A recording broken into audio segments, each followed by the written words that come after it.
paz do Senhor Jesus, querido aluno da Escola Bíblica Dominical, aqui da classe dos juvenis. Eu sou seu amigo pastor Janderson Nascimento e estou segundo vice-presidente da Assembleia de Deus aqui em Vitória da Conquista, uma igreja pastoreada pelo pastor Davi Oliveira Boa Sorte.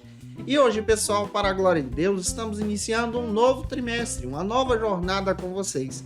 O segundo trimestre da CPAD em 2022, onde nós vamos trabalhar aqui na classe dos juvenis sobre uma viagem pelo Novo Testamento, já que no primeiro trimestre trabalhamos sobre uma viagem no Antigo Testamento. E na aula de hoje, lição de número 1, nós vamos estudar a respeito do seguinte assunto: o período intertestamentário, e eu espero que Deus em Cristo ministre ao teu coração.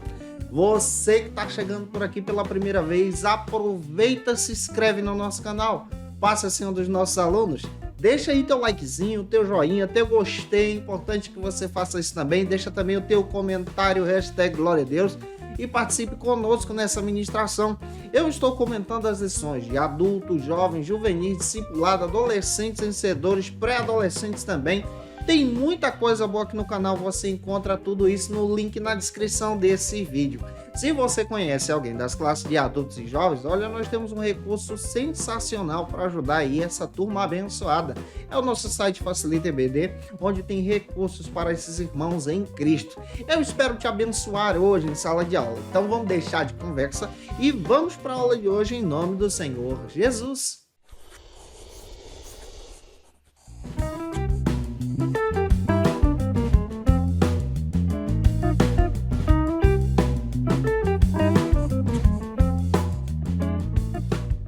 Hoje nós estamos iniciando a lição de número 1 aqui da classe dos juvenis do segundo trimestre da CPAD em 2022, onde nós vamos iniciar uma jornada pelo Novo Testamento. A aula de hoje procura trabalhar exatamente esse processo do Novo Testamento. Para que possamos entender muito bem a perspectiva da ministração de hoje, vamos iniciar por algumas bases bíblicas, querido professor da Escola Bíblica. É importante você iniciar com a leitura bíblica no versículo introdutório que se localiza aqui em Esdras capítulo 8, versículo 31. Faça essa leitura com os teus alunos em sala de aula. Apresenta também a leitura bíblica em classe que se localiza hoje em dois endereços. Lá em Esdras capítulo 1, versículo 1 até o 5. E também Lucas capítulo 2, versículos 1 até o 7. Que Deus em Cristo use você na Escola Bíblica Dominical, sendo um instrumento para edificar vidas para a glória de Deus. A aula de hoje procura demonstrar para a gente exatamente esse contexto histórico do Novo Testamento. Para que possamos compreender o contexto histórico de todo o Novo Testamento, como a cultura dos dias de Jesus foi desenvolvida, como o contexto linguístico daquela época estava presente, como isso foi formado, como as pessoas se desenvolviam no seu dia a dia, é importante nós entendermos esse processo desde o Antigo Testamento até a transição do Novo Testamento. Na nossa última aula, a lição de número 13 da classe dos juvenis do primeiro trimestre, nós trabalhamos sobre o período interbíblico. Só que hoje nós vamos navegar um pouquinho atrás. Precisamos observar exatamente a partir da ótica de dois textos sagrados. E eu vou tentar trabalhar isso com você. Nós vamos olhar exatamente para o contexto do livro de Esdras e também de Neemias. É importante você ter essa noção. Na Bíblia hebraica, você descobre muito bem que Esdras e Neemias são um livro só, se tornam um conjunto só, e narram exatamente a respeito das conquistas, a respeito do retorno agora de Israel, dos habitantes de Israel que estavam localizados na Babilônia, que retornam para Jerusalém. E essas restaurações ali trazem então uma edificação tremenda para o povo de Deus. Após esse processo também, nós entendemos que, historicamente falando, é levantado diversos governos que trazem um impacto mundial.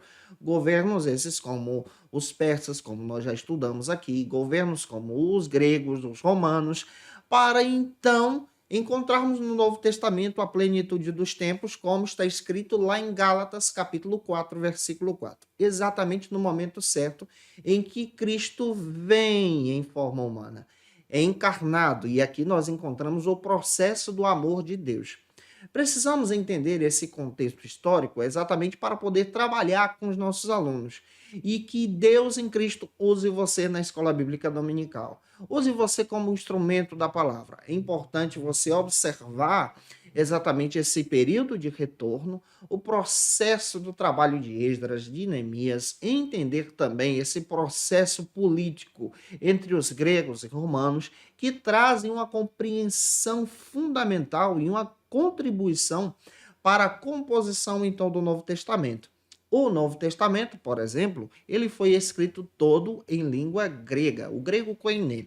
Já o Antigo Testamento, nós encontramos esse Antigo Testamento sendo escrito em hebraico e em algumas porções de aramaico. É claro que no Novo Testamento nós achamos algumas palavras de Jesus em aramaico também. Precisamos compreender essas questões exatamente para entendermos esse contexto histórico do Novo Testamento, como o Novo Testamento ele foi formado. O Novo Testamento ele é formado para preservar os testemunhos de Jesus, para preservar a mensagem de Jesus, a mensagem do Evangelho do Reino, para demonstrar também como essa igreja se comportou a partir da ressurreição de Cristo. E é interessante você pegar o texto de Lucas, capítulo 1, versículo 1 ao 3. Você vai descobrir que o evangelista Lucas, que nós vamos estudar aqui em demais aulas que vão chegar, nós vamos compreender que Lucas ele traz uma perspectiva de um verdadeiro pesquisador. Ele faz questão de narrar a respeito dos fatos sobre Jesus. Ele faz uma pesquisa com testemunhas oculares, testemunhas que nasceram no período interbíblico, pessoas que conheceram Jesus, que foram testemunhos do milagre de Jesus com os próprios discípulos para poder descrever a obra de Jesus. Quando você pega então Atos dos Apóstolos, que também foi escrito por Lucas, lá no capítulo 1, versículo 1 ao 3, você pode ler até o 4 também, você vai perceber que Lucas direciona a mensagem agora dessa igreja que continua a obra de Jesus, que continua esse legado do Cristo, compartilhando o reino de Deus. Ah, gente boa, espero que Deus em Cristo hoje ministre no teu coração, porque temos muitos conteúdos para podermos passar aos nossos alunos aprendendo aqui na Escola Bíblica Dominical. Se eu tô te ajudando em Cristo Jesus, por gentileza, deixa aí teu comentário, teu likezinho, teu joinha é importante para a gente também. Já para iniciar bem, o primeiro ponto da nossa lição trata sobre o seguinte assunto: o período do Segundo Templo. Esse é o primeiro ponto da aula de hoje. O comentarista da lição apresenta para a gente a seguinte proposta, de olharmos para a reconstrução, então, do Segundo Templo, o Segundo Templo de Jerusalém. Observe que o primeiro templo ele foi construído por Salomão. E nós precisamos compreender, a partir dessa ótica interpretativa aqui, que a adoração do judeu é uma adoração totalmente geográfica. Pega isso. Por que a adoração do judeu ela é geográfica? Quando você analisa, por exemplo, o diálogo de Jesus com a mulher samaritana, lá no capítulo 4 do Evangelho de João, ela faz uma pergunta bem interessante sobre o local da adoração. Se era em Gerizim ou então em Jerusalém. Por quê? A adoração ela é geográfica. Então Jesus traz uma resposta fantástica também, lá no versículo 24 do capítulo 4, demonstrando que a adoração era uma adoração verdadeira, de verdadeiros adoradores, independente do local, independente se fosse geográfica. Mas vamos pegar essa perspectiva da adoração geográfica. Quando você olha para o Antigo Testamento e encontra a atitude de Daniel, você percebe que o profeta Daniel, lá no capítulo 6 do seu livro, ele orava 3 vezes ao dia. Nós temos essa informação. Também temos a informação que, além dele orar 3 vezes ao dia, ele orava com as janelas abertas na direção de Jerusalém. Por que na direção de Jerusalém? Por causa da adoração geográfica. Porque o judeu entende que o templo é a casa de Deus, a morada de Deus, a habitação do Deus vivo. Quando há a destruição, então, desse templo que foi construído por Salomão, a partir da queda de Jerusalém, nós percebemos, a partir do contexto bíblico, um conteúdo fundamental do crescimento espiritual do povo de Deus. O povo de Deus, então, perde o templo, porque o templo ele é destruído, saqueado, é totalmente acabado, a partir da conquista dos babilônicos sobre Jerusalém. E o livro de Daniel, capítulo 1, versículo 1 e 2, me dá a seguinte informação, que tudo isso aconteceu por permissão de Deus, por direção de Deus, para poder restaurar o povo de Jerusalém. Outra informação que também entendemos à luz das Escrituras, a compreender a respeito dessa destruição do templo e depois da restauração, é que, passados 70 anos, a partir da profecia do profeta Jeremias, lá no capítulo 29 do seu livro, ele destaca para a gente que o povo então retornaria. Observe, o povo foi levado de forma escrava para a Babilônia, para poder servir na Babilônia. Servindo na Babilônia durante 70 anos, Deus então prometeu que esse povo retornaria para Jerusalém, para a terra deles. E como nós estudamos sobre o cativeiro babilônico no trimestre passado, eu só estou pincelando para você recordar e entender muito bem, que essa aula está disponível para você aqui no canal. Você vai perceber que eles retornam para Jerusalém, da mesma maneira que eles foram. Inicialmente falando, o povo de Jerusalém foi levado cativo para a Babilônia em 3 levas, em 3 deportações. Essas deportações aconteceram influenciando então homens de Deus. A primeira deportação aconteceu levando Daniel. Isso aconteceu por cerca de 605 a 602 a.C. Está lá no capítulo 1 do profeta Daniel essa informação. A segunda deportação, ela possivelmente acontece em 597 a.C. Ela vai acontecer e essa deportação, quem é que vai? Um personagem fundamental que é o profeta Ezequiel, nessa segunda deportação.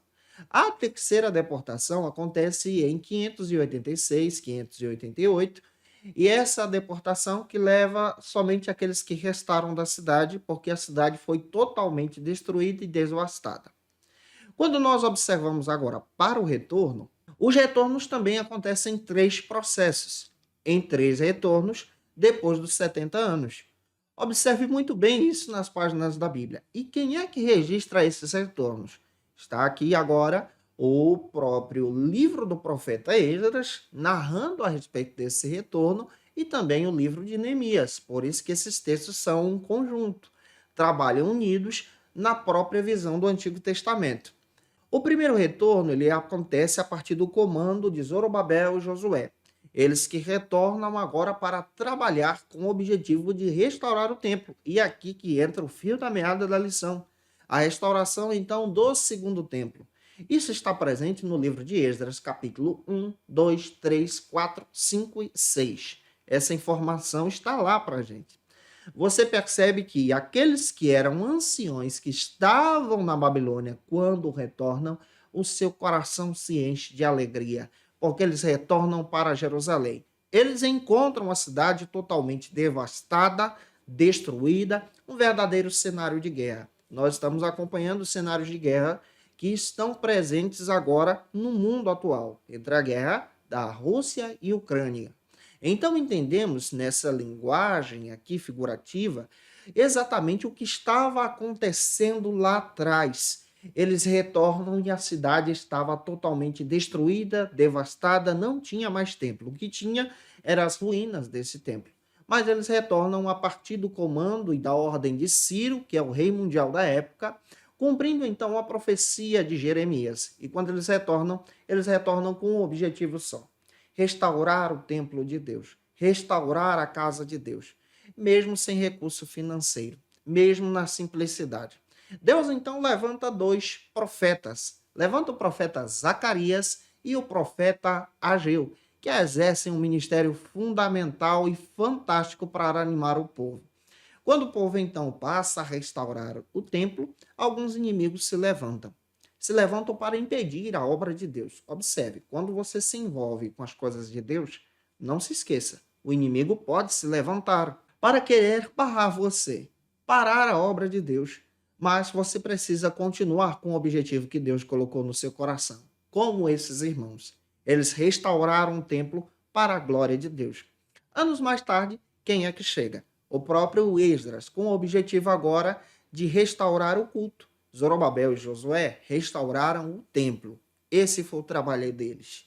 E aqui nós aprendemos outra lição. Na obra de Deus, Deus chama pessoas para trabalhar em diferentes áreas. Deus, por exemplo, chamou Zorobabel e Josué para restaurar o templo, o Esdras para restaurar o culto, a ordem do culto, a pregação, a adoração, e o Neemias para restaurar os muros da cidade. Deus chama você para atuar também em diferentes áreas na casa de Deus, na obra de Deus. Nem todo mundo que está na igreja foi chamado para ser pastor. Nem todo mundo que está na igreja foi chamado para ser um pregador. Nem todo mundo que está na igreja foi chamado para ser um levita, um cantor. Mas todos nós somos chamados para sermos discípulos de Jesus. E na obra de Deus, Deus usa a todos. Isso é fantástico ao olharmos para as páginas da Bíblia. Lá no Novo Testamento, em Atos capítulo 9, eu encontro uma discípula chamada Dorcas, que tinha uma habilidade. Não era habilidade de pregar, cantar, mas a habilidade dela era apenas com agulha e linha, para poder restaurar e costurar vestidos das viúvas, ao ponto de Dorcas morrer por causa de uma doença e essas viúvas se importarem com ela, procurarem Pedro para que Pedro orasse por ela, para que ela voltasse à vida. E foi isso que aconteceu. Na obra de Deus, Deus usa pessoas para trabalhos fantásticos, assim também como usou Esdras, assim como usou Neemias, assim como usou Zorobabel e Josué. Deus está te chamando para essa obra. Na casa de Deus há espaço para todos trabalharmos. E aqui está a pegada que você precisa trabalhar em sala de aula. Deus está chamando o teu aluno, está chamando você para a obra de Deus, está nos chamando para nos envolvermos com o discipulado verdadeiro, de sermos cristãos em Jesus e abraçarmos a obra de Cristo. Quando nós olhamos para essa restauração, o Esdras, então, ele restaura o culto, ele ensina o povo a adorar a Deus, ele escreve os livros de 1 Crônicas, 2 Crônicas, o livro de Esdras, ele traz exatamente essa mensagem fantástica aqui sobre essa restauração da adoração a Deus. O Neemias, quando chega, ele já traz uma pegada de restaurar os muros, restaurar a cidade, restaurar as famílias. Deus nos chama para a sua obra. Que você também receba o chamado de Deus no teu coração. Se eu estou te ajudando, comenta aí. Vamos avançar agora para o segundo ponto da aula de hoje, que trata sobre o seguinte assunto: o cenário sociopolítico e cultural. Nesse segundo ponto, para a gente entender todo o contexto sociopolítico e cultural, nós precisamos retornar com você traçando a respeito desses cativeiros que aconteceram entre a nação de Israel, que é conhecida como as tribos do norte, ou reino do norte, e a nação de Jerusalém, Judá, que é conhecida agora como a nação do sul, o povo do sul. Sobre o povo do sul, nós já trabalhamos com vocês que esse povo é deportado para a Babilônia. Isso acontece a partir de 602, 605 a.C. Eles vão para a Babilônia, permanecem lá 70 anos, a descendência de Davi vai para lá.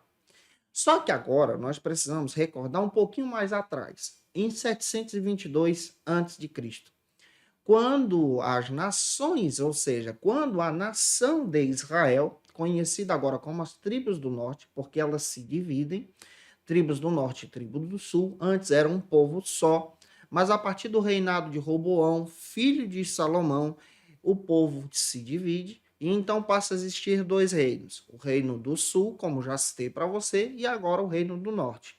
O reino do norte tem a maior quantidade de tribos, 10 tribos. A capital passa a ser Samaria. O povo do reino do norte se desviou da presença de Deus. Todos os reis que passaram por lá, possivelmente foram 19, esses 19, nenhum deles serviram ao Senhor. É lá que Acabe governou. É lá que o povo se depravou da presença de Deus. Agiu em pecado. Agiu se afastando diante do Senhor. É lá que o povo entra em corrupção de uma forma assim muito terrível. E é lá também que acontece o cativeiro assírio. O cativeiro assírio acontece exatamente em 722 e o profeta Isaías fala a respeito desse cativeiro. O próprio profeta Isaías faz questão de relatar o seu contexto histórico, porque Isaías está em Jerusalém, Jerusalém está seguindo, servindo ao Senhor. Quem é o rei lá é o rei Ezequias. Só que quem está exatamente guiando agora o povo das tribos do norte é um rei corrupto.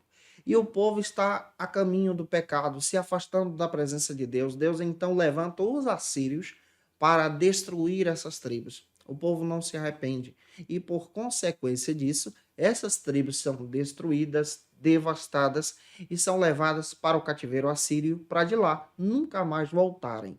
O castigo sobre as tribos do norte foi terrível. Então, nós olhamos exatamente somente para o povo de Jerusalém que estava na Babilônia. Outro detalhe que nós precisamos compreender: quando as tribos do norte são dominadas pelos assírios, os assírios eles têm o costume de, por exemplo, misturar as raças. Na época bíblica, nesse mundo do Antigo Testamento, isso era visto como algo terrível. Era visto como o final de uma descendência pura. E aqui nós percebemos que os assírios tinham o objetivo de pegar povos que eles já escravizavam e juntar com terras que eles estavam conquistando, nesse caso a terra dos samaritanos. E essa terra dos samaritanos passa agora a ser um contexto agora de diversos povos, povos mistos, cultos mistos, adoração mista, não há adoração por ali. E é aqui que passa a surgir os samaritanos, que estão presentes agora no Novo Testamento. E o primeiro subtópico da nossa lição, aqui do segundo ponto, trata sobre o paganismo em Samaria. Quando você entende todo o contexto histórico, você percebe que a partir de 722 a.C., que é um século praticamente antes da invasão dos babilônicos lá em Jerusalém, naquele contexto do Reino do Sul, o povo de Samaria agora ele enfrenta esse cativeiro assírio. E o cativeiro assírio implanta em Samaria o paganismo de uma forma terrível. E o paganismo ele é prejudicial. O paganismo nos afasta da presença de Deus. O paganismo nos engana. Por que o paganismo ele traz então diversos prejuízos? Porque ele procura demonstrar outros deuses que não existem, além do nosso Deus. Procuram demonstrar uma fé vazia, uma fé que não tem concretude em Cristo. Uma fé que vai te basear em coisas ao invés do Senhor. Se nós pararmos para refletir sobre isso, hoje em dia também encontramos diversos fatos e recursos que o paganismo utiliza no nosso tempo para enganar as pessoas, afastando-as da verdade de Cristo. E em 2 Reis 17, do 21 ao 41, você percebe que essa invasão sobre Samaria e essa implantação do paganismo traz então de uma nova religiosidade distante do Senhor. E aqui nós percebemos a importância de olharmos para os pecados, as consequências do pecado que afasta o povo da presença de Deus. Quando você olha agora para as tribos do sul, um século depois, você percebe que Jerusalém é conquistada pelos babilônicos. Jerusalém então vai para a Babilônia, retorna depois de 70 anos por causa da promessa de Deus. E nós percebemos, à luz das Escrituras, que tudo isso foi prometido pelo Senhor, pelo fato de algumas pessoas permanecerem fiéis, os remanescentes fiéis em Jerusalém. E esses remanescentes fiéis retornaram então, de uma forma especial, através dos seus descendentes, para Jerusalém, adorando ao Senhor e colocando em Deus o seu coração. Só que agora eles encontram um contexto onde existem agora o povo samaritano. Explicando isso para você, vamos então para o segundo subtópico, que trata sobre o seguinte assunto: a oposição samaritana. Esdras capítulo 4, versículo 1 ao 5, me dá a chave desse entendimento. Eu disse para você na aula de hoje que o Zorobabel e Josué vêm com o objetivo de restaurar o templo, o segundo templo em Jerusalém. Essa é a missão deles. Só que quando eles chegam lá, eles encontram a cidade em um cenário de guerra. Outro detalhe que você descobre: a cidade já está sendo habitada por um outro povo, o povo samaritano, como eu acabei de explicar para você também. E esse povo samaritano tem o domínio sobre aquele cenário de guerra. Só que quando o povo de Jerusalém retornam, eles retornam com alguns documentos dados por Ciro o Grande, para poder então tomar posse da terra e restaurar o templo. E pelo fato deles terem esses documentos, eles então começam a reconstruir o templo para adoração ao Senhor. E aí chegam os samaritanos com o objetivo de ajudar também os judeus na restauração desse templo. E o capítulo 4 de Esdras me dá a resposta para isso, que Zorobabel e Josué entenderam a intenção do coração daqueles samaritanos, que eles queriam restaurar o templo para poder ter domínio sobre o templo, governo sobre o templo, e essa missão não era deles. Então, Zorobabel e Josué negam essa ajuda, negam o recurso financeiro, negam todo o apoio religioso e eles decidem no seu coração permanecer firmes e fiéis no projeto de restaurar a casa de Deus. Aqui a gente pega uma lição tremenda para crescermos em Jesus. Nós aprendemos que a missão que Deus deu para a igreja é para a igreja. A missão que Deus deu para você de ser discípulo, de fazer a diferença, de ser sal e luz desse mundo, é para você. Você não pode se contaminar com o mundo. Você não pode desejar ser parecido com o mundo para agradar o mundo, atraindo pessoas a Cristo. Quando Deus nos dá a missão, como deu a Zorobabel e Josué, o nosso papel é fazer tudo aquilo que Deus mandou, sendo diferentes desse mundo. É isso que atrai as pessoas que estão perdidas para Cristo. E é interessante que o inimigo começou a se levantar. Se levantou de tal forma que tentou barrar a obra de Deus e barrou essa obra de Deus da restauração por alguns anos. Mas Deus levantou homens corajosos para restaurar o templo, até a chegada de Neemias. Neemias, quando retorna para Jerusalém, ele retorna com o objetivo de restaurar não só o templo, mas restaurar as casas, as cidades e o coração das pessoas. Neemias chega a registrar para a gente que o levante do inimigo foi tão feroz que tinha dias que ele não tinha condições nem para tomar banho. Tinha dias que ele estava todo sujo de lama, com uma colher de pedreiro na mão, por exemplo, uma espada na outra e um joelho dobrado, pronto para enfrentar os inimigos que se levantaram no seu período, os samaritanos, entre eles Sambalate e Tobias, que eram ferrenhos opositores à obra de Deus, mas Neemias continuou no foco. E em 52 dias ele influenciou todo o povo de Deus e reconstruiu e restaurou a cidade. Isso está escrito lá em Neemias capítulo 6, versículo 15. Quando Deus colocar um objetivo no teu coração, não desista. Ore, permaneça firme, permaneça fiel e deixa Deus te usar. Continua no propósito. O inimigo se levanta para poder barrar a obra de Deus, mas Deus te levantou para poder enfrentar toda a ameaça do inimigo pela fé, crescendo em Jesus. Já avançando, espero estar ajudando você. O terceiro subtópico trata agora sobre essa perspectiva que nós vamos encontrar no Novo Testamento. Judeus versus samaritanos. Quando nós entendemos todo esse contexto histórico das invasões, das conquistas, dos cativeiros, quando nós chegamos lá no capítulo 4 de João no Novo Testamento, entendemos agora toda a oposição entre os judeus e samaritanos. O diálogo de Jesus com a mulher samaritana é revelador, porque ele demonstra para a gente todo esse contexto histórico que eu estou apresentando para você, para que você também apresente para os teus alunos. E aí você passa a compreender que os judeus, anos mais tarde, passam a excluir totalmente os samaritanos, de uma forma a tratá-los como pessoas desprezíveis. Jesus, ele chega no Novo Testamento, trazendo agora outra perspectiva. É claro que há uma rixa entre os judeus e os samaritanos no Novo Testamento. Isso fica claro no diálogo da mulher samaritana com Jesus. Só que Jesus ele vem agora para restaurar, para acabar com essa rixa, para demonstrar que a salvação também era dada para os judeus, para os samaritanos, de uma forma especial, ao ponto de Jesus discipular seus próprios discípulos, Pedro, o próprio Tiago, ao ensiná-los a respeito da importância de tratarmos bem as pessoas, para resgatá-las para Cristo. O próprio Novo Testamento demonstra que Jesus ele utiliza exatamente essa linguagem, apresentando a importância dos samaritanos, os pecadores, os publicanos, demonstrando esse resgate para a glória de Deus. Lucas capítulo 10, Jesus conta uma parábola clássica para a gente, que é a parábola do bom samaritano, demonstrando o ato de amor, o ato de misericórdia para com o outro. Então, no Novo Testamento, Jesus vem para acabar com essa guerra entre judeus e samaritanos, demonstrando exatamente que não há essa visão aqui, na ótica do reino de Deus, entre inimigos, mas há a visão do amor de Deus, da restauração. Então pega isso e deixa Deus te usar na escola bíblica dominical.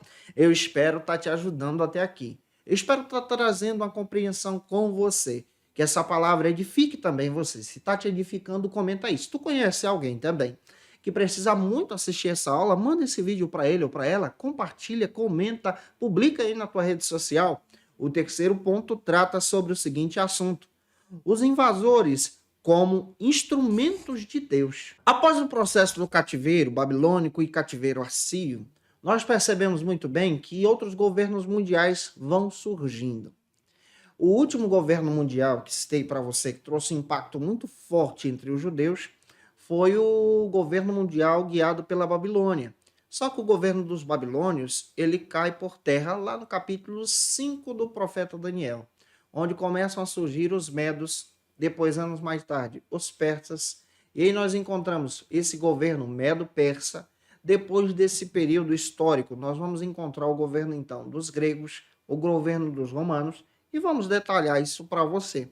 O primeiro subtópico trata agora sobre o seguinte assunto: os persas. Um dos marcos para a sociedade judaica que trouxe então para o povo judeu um marco fundamental, e essa festa ela aparece no Novo Testamento, é a celebração do Purim. Essa festa ela é citada lá no livro de Esther.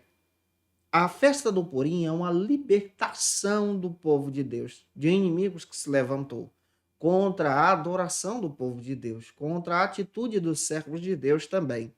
Nós encontramos na narrativa de Esther personagens que trazem para a gente uma perspectiva histórica sobre essa festa. E essa narrativa acontece no período de Artaxerxes. E aí nós percebemos o papel fundamental de Esther e Mardoqueu, ou Mordecai, dependendo da versão bíblica que você está utilizando. Essa festa foi estabelecida a partir do governo persa para todos os povos, estabelecida também como um dia de celebração para os próprios judeus, por causa da libertação. O dia que seria marcado como o dia da derrota, da destruição, da morte dos judeus e o extermínio, no período do governo persa, foi o período em que essa história mudou, esse quadro mudou para o período de vitória e libertação. Pega isso. Deus ele faz coisas inacreditáveis. Deus ele tem a capacidade de transformar aquilo que para você é derrota, o teu dia de tristeza em dia de vitória. Esse quadro de desastre em quadro de glória para a glória do seu nome. Que Deus use você. O segundo subtópico trata então sobre o seguinte assunto: os gregos. Quando os gregos dominam o mundo, nós vamos encontrar essa informação no período interbíblico, o período do silêncio entre o Antigo Testamento e o Novo Testamento. Os gregos trazem, então, uma perspectiva de contribuição a partir da cultura, da língua, da filosofia, da arte, desse impacto grego no mundo. Esse impacto dos gregos é traçado a partir de Alexandre o Grande. Essa influência dos gregos no mundo influencia também o Novo Testamento. Observe o Novo Testamento, quando Paulo começa a trabalhar nas missões de Deus, nas viagens missionárias, ele conhece da filosofia grega e ele tenta traçar pontes com essa visão da obra de Cristo, a obra da salvação. Você percebe o apóstolo Paulo pregando em Atenas, o berço da Grécia. O apóstolo Paulo estabelecendo igrejas na cidade de Corinto, em Éfeso, demonstrando exatamente lá em Tessalônica a realidade do reino de Deus. Aqui nós encontramos a perspectiva do impacto em que os gregos trouxeram para o mundo. A língua grega no Novo Testamento se tornou a língua mundial. Hoje a língua mundial é o inglês, mas nos dias de Jesus era o grego koiné. Era mais fácil você praticar as viagens com esse dialeto, com esse idioma. E os judeus se espalharam por todo o mundo, facilitando então a propagação do reino de Deus. Se você não sabe, os judeus estabeleciam sinagogas em diversas partes do mundo. E nessas sinagogas, os discípulos chegavam, Paulo chegava para pregar a palavra de Deus. Nos cultos que eram realizados no sábado, por exemplo, na cidade de Tessalônica, Paulo pregou por 3 noites na sinagoga, 3 sábados, onde pessoas se converteram. Daí então surgiram essas 2 cartas que nós possuímos hoje. O impacto dos gregos é um impacto fundamental no Novo Testamento também.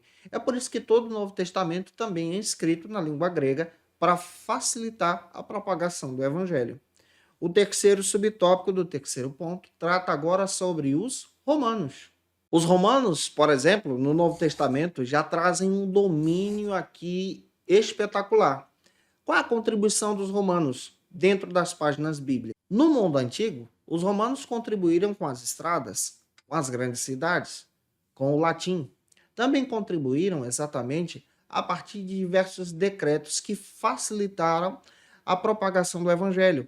Por exemplo, o apóstolo Paulo era cidadão romano por nascimento. Isso facilitava também o seu acesso entre as cidades.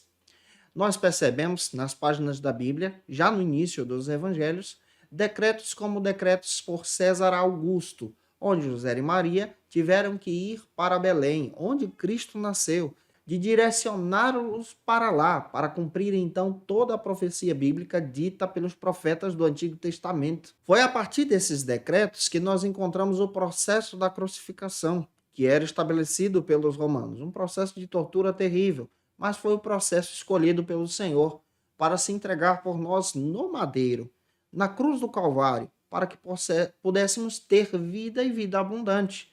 A contribuição dos romanos é uma contribuição que traz exatamente depois, anos mais tarde, o crescimento da igreja. A igreja, então, ela ganha essa força a partir da ótica dos romanos também.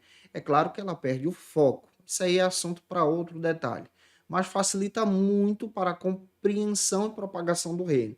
Os romanos também perseguiram a igreja de Deus, levando vários irmãos a morrerem nas arenas, por causa da pregação e da propagação de Jesus. E avançando, último ponto da aula de hoje, o quarto, trata então sobre o seguinte assunto: o silêncio de Deus. Quando nós olhamos para esse termo silêncio de Deus, estamos entendendo então que a proposta do autor da lição é apresentar o período interbíblico.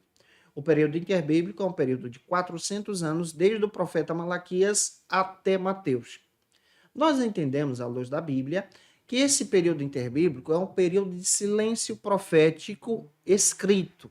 Observe isso. Profetas literários. Pois existiam pessoas de Deus que nasceram no período interbíblico. Por exemplo, José e Maria nasceram no período interbíblico. Nós encontramos, por exemplo, também o próprio Zacarias e Isabel, que nasceram no período interbíblico, a própria profetisa Ana, que aparece lá nas páginas do Novo Testamento, que nasceu também no período interbíblico. Então nós precisamos compreender que nesse período interbíblico há um silêncio profético escrito. Mas no período interbíblico, Deus guiou todas as coisas. Deus pavimentou o caminho, preparou tudo para a chegada então do Messias, Jesus, o nascimento do Cristo. Eu espero, gente, ter contribuído com você hoje em sala de aula. Que essa aula possa edificar você em Cristo Jesus. Se eu te ajudei, deixa aí teu comentário, tira uma foto, marca a gente no Instagram, segue a gente lá também. Publica esse vídeo também na tua rede social, nos grupos de WhatsApp aí da tua igreja, nos ajudando em Jesus e se torne um dos nossos alunos para a glória de Deus. Se você está afastado de Jesus e de repente sente o desejo de voltar para Cristo, você pode fazer isso, deixando aí abaixo no teu comentário, eu quero aceitar Jesus. Ou então utilizando o teu celular com leitor de QR Code, escaneando esse leitor aí, porque nós vamos orar por você e te direcionar a uma igreja mais próxima da tua casa, para que você cresça diante da presença de Deus. Como dica de leitura, eu quero apresentar para vocês alguns textos que vão edificar você crescendo em Jesus, aprendendo um pouco mais da palavra de Deus. E são textos que podem te ajudar durante todo esse trimestre. A primeira dica de leitura que eu quero apresentar para você é Merece Confiança, o Novo Testamento, do F.F. Bruce. Esse material é sensacional e pode te ajudar a ter um crescimento em Jesus estudando sobre o Novo Testamento. Essa dica eu quero apresentar para você também. Outro texto que eu quero indicar para você é O Mundo do Novo Testamento, da editora Vida Acadêmica. Esse material é sensacional para você que gosta de estudar as Escrituras e o mundo do Novo Testamento. Eu quero indicar para você também, você que gosta de estudar a respeito de tudo aquilo que eu tracei hoje em sala de aula, o período interbíblico do Ernesto Tognini. Hoje ele tem uma capa nova, tá diferente, essa edição minha é mais antiga, mas pode te ajudar. Ernesto Tognini, esse material é também muito bom. Outro texto que eu quero indicar para você é o Israel no Exílio, uma interpretação teológica sobre esse período do cativeiro babilônico. Esse material pode te ajudar também a crescer em Jesus. Se eu te ajudei, hoje eu espero que Deus tenha te abençoado. Eu te aguardo por aqui na próxima aula, onde nós vamos estudar sobre a plenitude dos tempos. Que Deus te abençoe. Até a próxima aula, se Deus quiser. Conheça o Facilita EBD. Acesse já facilitaebd.com.br.